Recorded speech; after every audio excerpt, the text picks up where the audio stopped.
Welcome to our channel. Today we how to disable Logrotate for a specific log file, detailed guide step by step clearly. To disable Logrotate for a specific log file, start by accessing your terminal. Log into your server or local machine where Logrotate is configured. Navigate to the Logrotate configuration directory. Typically, this is located at /etc/logrotate.conf for the main configuration file. You may also find individual configuration files in the /etc/logrotate.d/ directory. Identify the log file you want to disable from rotation. Open the configuration file associated with that log file in a text editor. You can use editors like Nano, 6, or Vim. Add a comment symbol at the beginning of every line related to that specific log file.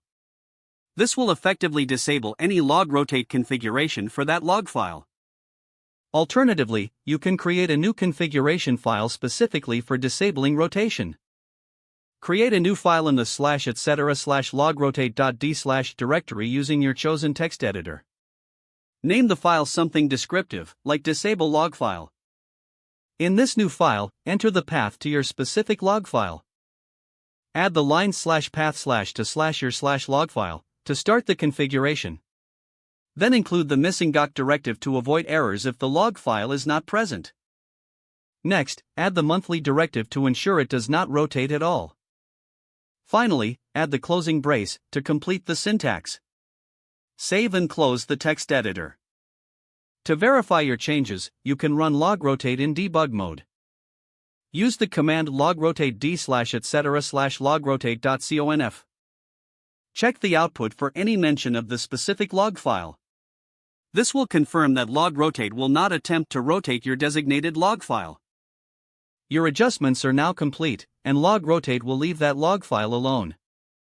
If the page does not load, refresh the browser or try again in a private or incognito window. Make sure you are using the correct email address, then retype it carefully to avoid small typos. If your password is not accepted, use the reset option and create a new strong password you can remember. Check your spam folder for verification or security emails, then complete any requested confirmation steps.